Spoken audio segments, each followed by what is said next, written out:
Good afternoon, students. Today we are starting our chapter number 11, the modern age in Europe, Renaissance.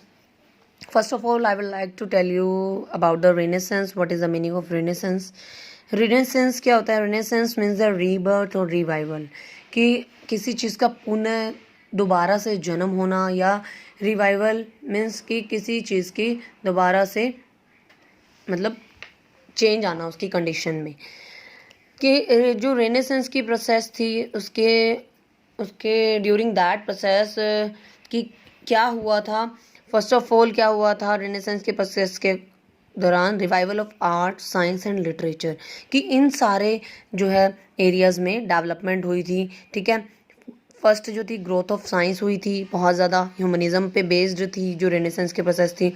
लोगों में जो है free thoughts ज़्यादा develop होने लगे थे इस टाइम पे।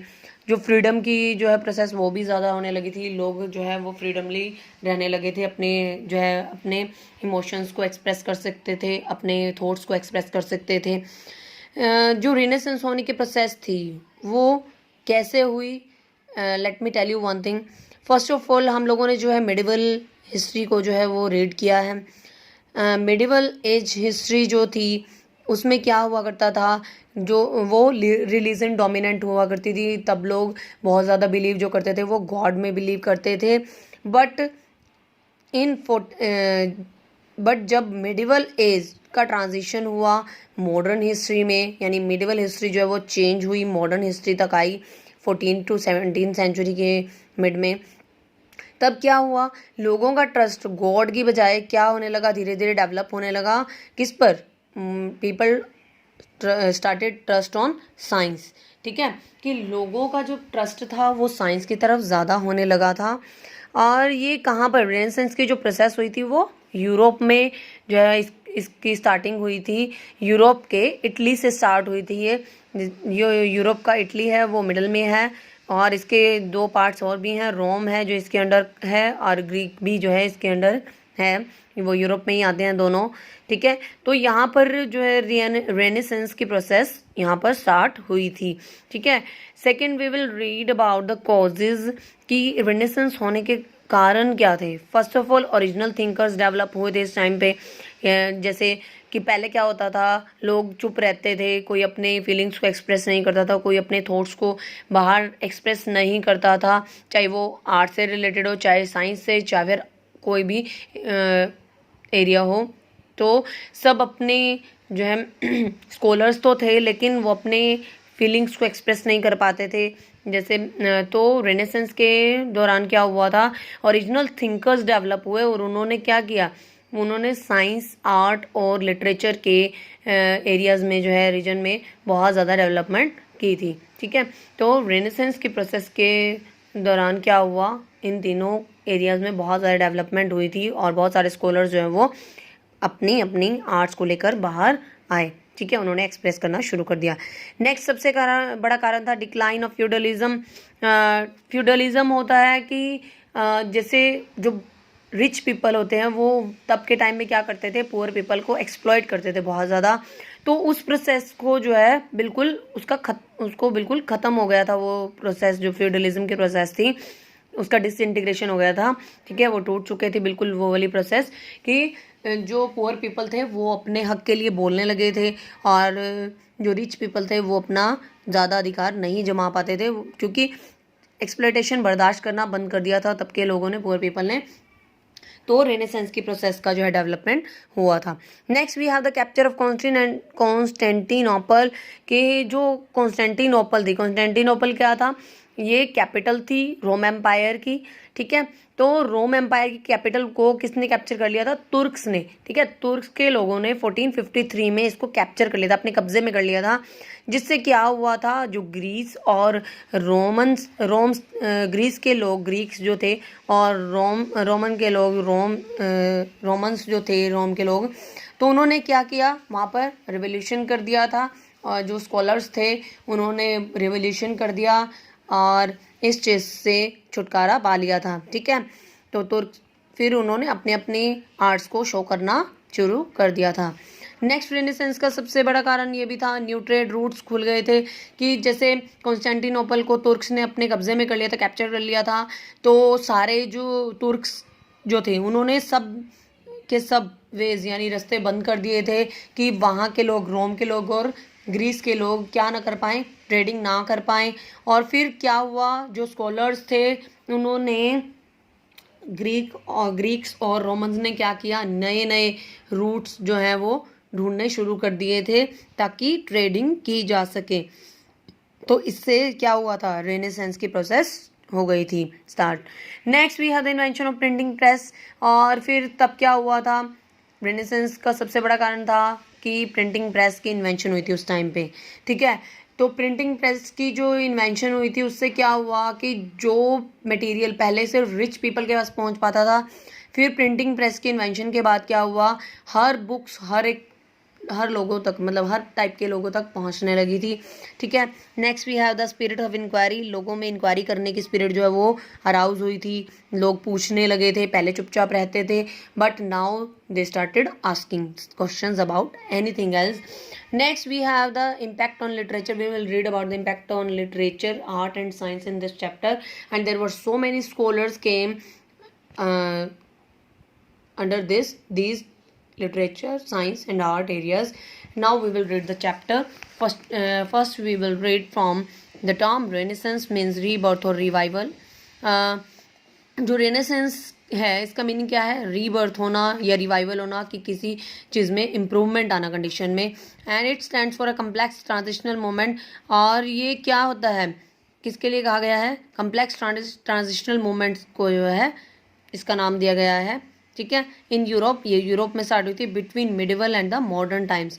कब, मिडिवल और मॉडर्न टाइम के बीच में इन 14th सेंचुरी इन इटली में 14th सेंचुरी से 17th सेंचुरी तक जो है ये रेनेसेंस की प्रोसेस चली थी। It mark the revival of freedom to think and act without being controlled by any external agency. और ये क्या है, किसका सबसे बड़ा चिन्ह है, revival of freedom to think, कि लोगों में फ्रीडमली सोचने का, ठीक है। रीबर्थ है, act of without being controlled bye an external agency, ताकि कोई एक्सटर्नल एजेंसी उनको कंट्रोल ना कर सके। It was also a revival of study of ancient Greek. और ये क्या, किसका रिवाइवल था, जो एंशिएंट ग्रीक और रोमन के क्लासिक्स जो थे, क्लासिक्स क्या होते थे कि वहाँ का जो स्टडी मटेरियल था, स्टडी बुक्स हुआ करती थी, क्लासिक्स उनको बोला जाता था, उनका भी रिवाइवल हुआ था तब के टाइम में। During this period many remarkable changes took place in Europe. तब के टाइम में क्या हुआ, बहुत सारे चेंजेस आए थे यूरोप के एरिया में, which had there impact on history of the world, जिसका पूरा प्रभाव पड़ा था किस पर, पूरे वर्ल्ड की हिस्ट्री पर। One of them was the disintegration of the feudal system. और उनमें से एक जो था वो क्या था, फ्यूडल सिस्टम का खत्म हो जाना, टूट जाना। In Europe which ushered in new social and economic order, जो जिसके कारण क्या हुआ था, जो किस में चेंज हो गई थी, जो डोमिनेंट सिस्टम था, अशर्ड होता है डोमिनेंट सिस्टम था, वहाँ पर बहुत ज़्यादा डोमिनेंट सिस्टम था, तो वो एक नए सोशल और इकोनॉमिक एरिया में चेंज हो गया था। This marked the beginning of the modern era. और ये सबसे बड़ा चिन्ह था ये नई इरा के स्टार्टिंग का। Next we have here causes of renaissance. First cause क्या था, capture of Constantinople. I had already explained you क्या था। जो कॉन्स्टेंटिनोपल था was the capital of eastern Roman empire. Constantinople जो थी वो ईस्टर्न रोमन एम्पायर की कैपिटल हुआ करती थी, and was the centre of Greek and Roman cultures. और वो क्या हुआ करती थी, सेंटर हुआ करती थी ग्रीक के और रोमन के कल्चर्स का। It had valuable manuscripts of Greek and Roman writers. और उनके पास क्या होती थी, बहुत ज़्यादा वैल्यूएबल मैन्यूस्क्रिप्ट्स हुआ करती थी, ग्रीक्स और रोमन राइटर्स के पास मैन्यूस्क्रिप्ट्स होती थी। मीन्स वो अपनी पोएम्स, लिटरेचर सब वो अपनी लिखा करते थे, उनके पास बहुत ज़्यादा वैल्यूएबल मैन्यूस्क्रिप्ट्स हुआ करती थी। But Constantinople fell into the hands of Turks in 1453। लेकिन कॉन्स्टेंटिनोपल जो था वो किसके हाथों में आ गया था, तुर्क के हाथों में। तुर्क के लोगों ने उसको कैप्चर कर लिया था कॉन्स्टेंटिनोपल को 1453 में। Many Greek and Roman scholars were thus forced to shift to Rome and other parts of Europe with their manuscripts. और बहुत सारे ग्रीक और रोमन स्कॉलर्स ने क्या किया, स्कॉलर्स को क्या किया गया, फोर्स किया गया कि वो शिफ्ट हो जाएं रोम के बाकी, यूरोप के बाकी पार्ट्स में। विद देयर मैन्युस्क्रिप्ट्स, अपनी मैन्युस्क्रिप्ट्स भी वो अपने साथ ले जाएं। Rome then became the centre of Greek culture, और रोम फिर क्या बन गया, ग्रीक कल्चर का एक सेंटर बन गया था। Next we have these scholars Virginius is man of liberal outlook, और ये जो स्कॉलर्स थे वो बहुत ज़्यादा जीनियस हुआ करते थे, और उनकी आउटलुक जो थी वो भी बहुत ज़्यादा अनसेल्फिश दिखती थी, और बहुत फ्रीडमली रहने वाले लोग थे वो। ह्यूमनिज्म बेस्ड थी, मानवता पर आधारित थे, एंड लॉजिकल थिंकिंग थी उनकी। वेयर एवर दे वेंट, और वो जहाँ भी गए they spread their new spirit and ideas, और उन्होंने क्या किया, अपनी न्यू स्पिरिट और आइडियाज़ को स्प्रेड किया था। In this way they revive the interest of people in the study of Greek philosophy, और इस तरह से उन्होंने क्या किया, लोगों के इंटरेस्ट को रीबर्थ दिया, मतलब उनके कंडीशन में चेंज ले आए थे लोगों के इंटरेस्ट में। In the study of Greek philosophy, किस एरिया में, ग्रीक की जो फिलोसफी थी उसकी स्टडी में, साइंस में, आर्ट में एंड लिटरेचर में। The revival of the learning of Greek classics paved the way for the renaissance. जो ग्रीक क्लासिक्स थे, यानी ग्रीक से रिलेटेड जो स्टडी मटेरियल हुआ करते थे, बुक्स होती थी, उनका रीबर्थ कहाँ ले गया था, रेनेसेंस की तरफ ले गया था। Next we have the decline of feudalism. Feudalism की प्रोसेस जो थी उसका बिल्कुल वो खत्म हो गई थी। Feudalism was a system according to which the medieval European society was organised on the basis of land tenure. Feudalism की जो सिस्टम था वो ऐसा सिस्टम था according to which the medieval European society, जो मिडिवल यूरोपियन सोसाइटी थी वो organise की गई थी किस पर, किसके बेस पर, लैंड के बेस पर। In this system all the people from the king down to the lowest, और इस सिस्टम में क्या हुआ करता था, जो लोग हुआ करते थे वो राजा से नीचे की तरफ होते थे लैंड ओनर्स, ठीक है। मतलब राजा लोग जो थे वो क्या करते थे, अपनी लैंड जो है वो दे देते थे नीचे पुअर पीपल को ताकि वो उनके काम करें। वर बाउंड टुगेदर बाय ऑब्लिगेशन, और उनको ड्यूटीज जो है वो बाउंड कर दिया जाता था उनकी ड्यूटीज से। एंड डिफेंस, और सुरक्षा दी जाती थी, द सुरक्षा के लिए बाउंड कर दिया जाता था। The king used to give estates to his lord, और राजा जो हुआ करते थे अपने लॉर्ड्स को क्या, अपने जो ऑनर्स थे उनको पूरा का पूरा एरिया दे देते थे। Who were known as dukes and earls, जिनको ड्यूक्स और अर्ल्स बोला जाता था। The lords distributed a part of their land among the lesser lords और बैरन्स, और जो लॉर्ड्स हुआ करते थे वो क्या करते थे, अपनी लैंड का एक हिस्सा जो है वो लेसर लॉर्ड्स और बैरन्स के साथ शेयर करते थे। Who provided them with military support, और उनको मिलिट्री सपोर्ट भी दिया जाता था। The dukes and the earls owned allegiance directly to the king, जो ड्यूक्स और अर्ल्स थे वो क्या करते थे, ओड एलिगेंस, वो लॉयली बकाया जो है अपने डायरेक्टली टू द किंग, वो अपना बकाया जितना भी बचता था वो राजाओं को दे दिया करते थे। Whereas the barons owned allegiance to the dukes and earls, और barons जो थे वो अपना बकाया किसको दे देते थे, राजाओं को, सॉरी ड्यूक्स को एंड अर्ल्स को दे देते थे। The knights formed the lower category of the feudal lords, जो शूरवीर हुआ करते थे, मतलब पावरफुल पर्सन हुआ करते थे। Formed the lower category of the feudal Lord's, वो क्या बनाते थे, लोअर कैटेगरी के फ्यूडल लॉर्ड्स, मतलब कि वो नीचे वाले लोगों के लिए कैटेगरी बना देते थे।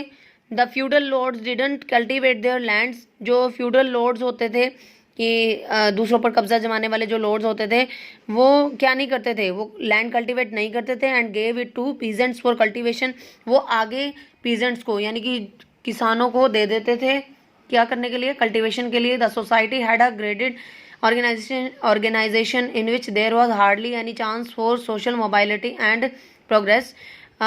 सोसाइटी जो थी वो क्या थी, हैड अ ग्रेडेड ऑर्गेनाइजेशन, वो ग्रेडेड ऑर्गेनाइजेशन बनाई गई थी जिसमें क्या हुआ करता था, सोशल चेंज जो है या प्रोग्रेस होना उसमें मतलब मुश्किल से ही शामिल था।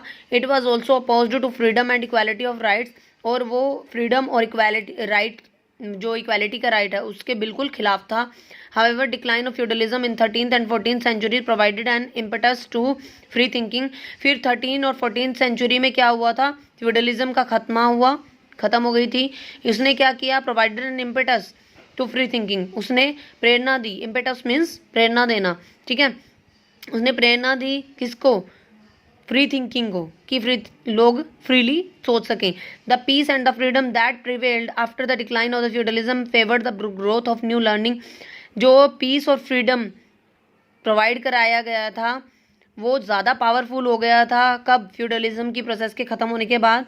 और इससे क्या हुई, न्यू लर्निंग की ग्रोथ हुई, मतलब नया लोगों को सीखने को मिला। It led to the new development in the spheres of art, और ये नई नई डेवलपमेंट हुई किस स्फीयर्स में, आर्ट के एरिया में, लिटरेचर में, फिलोसफी में एंड साइंस में, and the contributed to the rise of renaissance. और इसमें पूरा योगदान था रेनेसेंस की प्रोसेस के उत्पन्न होने का। Next we have the new trade routes. New trade routes I had already explained you, but this is not included in your syllabus. Now we are starting from the spirit of inquiry. जो spirit of inquiry थी उसमें क्या था, in the medieval age all human activities both mental and physical were controlled and guided by authority of pope and the church.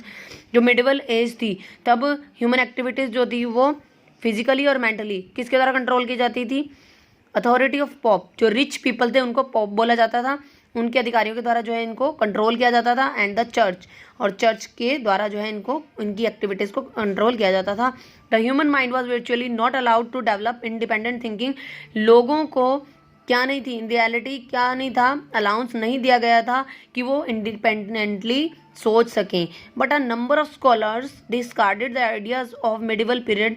लेकिन बहुत सारे scholars ने क्या किया, छोड़ दिया था ये आइडिया, मिडिवल पीरियड के आइडिया को जो है छोड़ दिया। And developed a new spirit of inquiry and a sense of curiosity among the people. और उन्होंने क्या किया, इंक्वायरी की स्पिरिट को डेवलप कर दिया लोगों में, कि ताकि लोग क्वेश्चनिंग करने लगे, ठीक है, वो किसी के अंडर ना रहे। And a sense of curiosity among the people, और लोगों में स्ट्रॉन्ग डिज़ायर उत्पन्न कर दी, ठीक है, क्यूरियोसिटी मतलब डिज़ायर, स्ट्रॉन्ग डिज़ायर जो वो डेवलप कर दी थी लोगों में कि वो न्यू थिंकिंग अपनी डेवलप कर सकें। They taught human being to know the why and how of, और उन्होंने लोगों को ये सिखाया जानना कि क्यों और कैसे, थिंग्स लोग भी चीज़ें क्यों और कैसे हैं। They didn't regard anything as correct merely because the theologies of the church had regarded it as correct. उन्होंने क्या नहीं किया, एनीथिंग एज करेक्ट merely, उन्होंने सिर्फ उनको ठीक करना ही ये सही नहीं समझा, because the theologies of the church had regarded it as correct. उन्होंने क्या किया, जो थियोलॉजीज थी, स्टडी ऑफ गॉड थी चर्च की, had regarded it as correct, कि उन्होंने ये कहा लोगों को कि बस भगवान को ही मानना बिल्कुल सही है। They question the authority of the church, उन्होंने लोगों ने जो वहाँ पर स्कॉलर्स थे जिन्होंने रिवोल्यूशन किया, उन्होंने क्वेश्चनिंग करना शुरू कर दिया चर्च की अथॉरिटी से। They wanted a transition from faith to reason, और वो चाहते थे कि क्या आए, चेंज आए, ट्रांजिशन होता है चेंज आना, फेथ से रीजन की तरफ।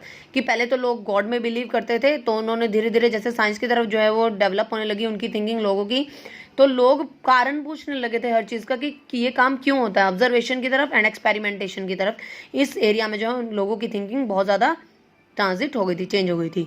The following were the factors which were responsible for the development of the spirit of inquiry. बहुत सारे ऐसे फैक्टर्स थे जो रिस्पॉन्सिबल थे इंक्वायरी की स्पिरिट के जागृत होने के। First we have the role of original thinkers. During the medieval age the church discouraged original thinking and called upon scholars to put faith in the church dogmas। कि medieval as के दौरान क्या हुआ करता था, जो चर्च जो थे वो क्या करते थे, डिस्करेज करते थे लोगों को कि वो अपनी ओरिजिनल थिंकिंग अपने पास रखें, कि and called upon scholars to put faith in church dogmas, कि वो लोग जो थे स्कॉलर्स को मतलब वहाँ के लोग क्या करते थे मिडिवल एज में, उनको कहा ये शिक्षा दी जाती थी कि सिर्फ चर्च में बिलीव करें, ठीक है। However, original thinking couldn't be suppressed for a long time, कि इसी तरह से जो ओरिजिनल थिंकिंग जो थी वो क्या नहीं हो पाई थी, ज़्यादा टाइम तक दब नहीं पाई थी, स्टॉप नहीं हो पाई थी। A certain bold and independent thinkers criticise the church. बहुत सारे जो इंडिपेंडेंट थिंकर्स थे उन्होंने क्रिटिसाइज करना शुरू कर दिया था, आलोचनाएं करनी शुरू कर दी थी चर्च की। एंड आज the people to develop their own thinking, और लोगों को कहा कि वो अपनी खुद की थिंकिंग जो है डेवलप करें। Thinkers like Roger Bacon, Abelard, Thomas Aquinas revolutionised the thought process. इन थिंकर्स ने क्या किया, अब क्रांति ला दी थी अपनी थॉट के प्रोसेस को जो है उसके लिए। And laid stress on reasoning, और रीजनिंग की प्रोसेस पर ज़्यादा जोर दिया था। These original thinkers are called the forerunners of renaissance. और ये जो ओरिजिनल थिंकर्स जो थे वो क्या कहलाते थे, पूर्वज कहलाए थे रेनेसेंस के, ठीक है, फोरफादर कहलाए थे। Next we have the crusades. Crusades क्या होते हैं कि धर्म के खिलाफ युद्ध होता था। Were the religious expeditionary Wars, कि जो धर्म युद्ध होते थे, मतलब धर्मों के लिए लड़ना, ठीक है, तो वो क्या था, उसके लिए अभियान चलाए जाते थे। Wars with the goal of restoring the church access to holy places in and near Jerusalem, ताकि चर्च जो थे वो पहुंचाए जा सके होली प्लेसेस तक, यानी पवित्र स्थान तक, और जेरूसलम तक जो है वो